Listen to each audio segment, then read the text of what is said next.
Hi, thanks for stopping by and checking out this video. In today's lesson, we're going to learn a simplified version of Led Zeppelin's Live and Love and Maid.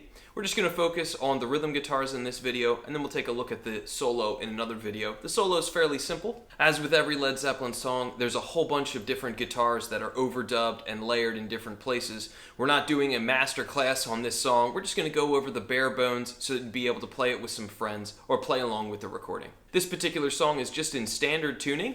All my guitars are 7 strings, so sorry if that's a little confusing, but basically E, A, D, G, B, and E are going to be the notes that you want to get yourself tuned up to in order to play along. So to begin, we're going to play an A power chord. Now there's a couple different ways you could do this. We're going to do it a nice simple beginner guitar way. We're going to put our index finger on fret 5 on the 6th string, ring finger on fret 7 on the 5th, and then pinky on fret 7 on the 4th. And you're basically just going to whack that and let it sustain. After that sustains for 4 beats, you're going to play a measure's worth of eighth notes palm muted. 1 and 2 and 3 and 4 and. Remember that to palm mute, you want to use the side of your hand, and that there's sort of a sweet spot that you can play around with right where your strings meet the saddles. So if you move your hand up a little bit more, it's going to really squash it. If you move your hand back, it's going to let more of those notes ring out. If you're a beginner especially as well, you're going to want to get used to trying to count early on as often as you can. So we want to think 1 and 2 and 3 and 4 and. That's a musical way of keeping track of those eighth notes. From here, we're going to play a part that we call the line. The way that I play this is I'm going to flip my hand around. My ring finger is going to grab fret number 5 on the 6th string. Then I'm going to play 3 on the 5th and back to 5 on the 6th. Now we're going to play 3 notes in a row on the 5th. 3rd fret on the 6th string 3 times. And then end with the way we began. 5 on the 6th to 3 on the 5th, back to 5 on the 6th. So that looked like this.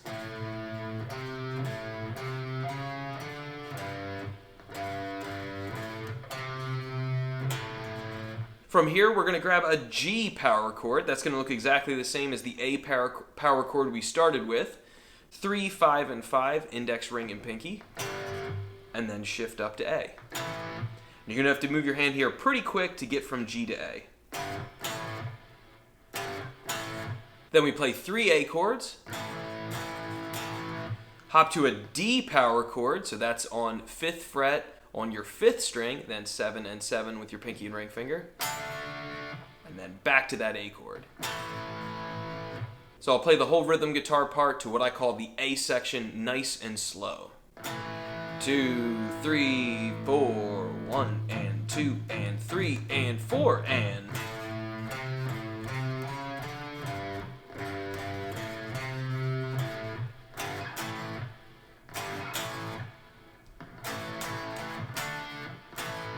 Now you're going to want to practice using some alternate picking during the single note part, or what I like to nickname as the line.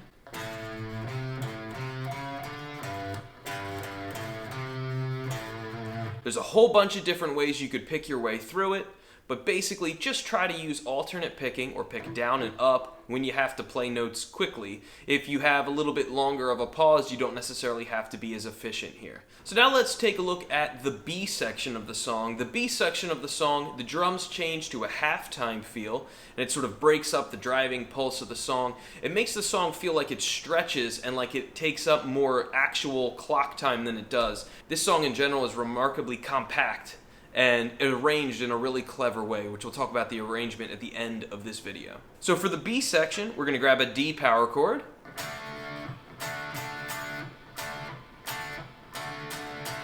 Our basic rhythm here, the way I like to teach it, especially early on, we don't have to get all carried away with too much downbeats and hands and all that. It's basically 1, 1, 2, 3, 1, 1, 1, 2, 3. You can get away with all downs here, at least when you're playing it slow. When you go faster, you might have to do some strumming. Then we switch to an A major chord. So that's 2nd fret on the 4th string, 2nd fret on the 3rd, and 2nd fret on the 2nd with an open 5th and an open 1st. Don't play your 6th string, so open, 2, 2, 2, open. Back to our D chord. 1 E chord. You rest, then we're going to play 2 measures of palm muted open 6th string now.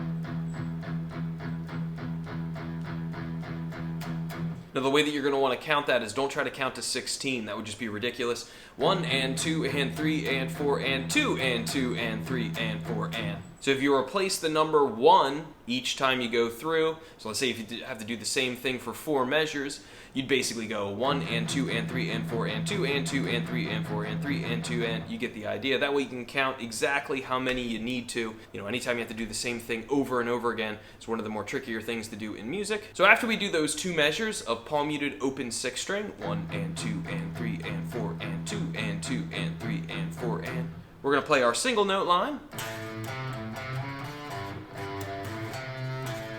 Then the chord hits. And then we're back around to the beginning of the form.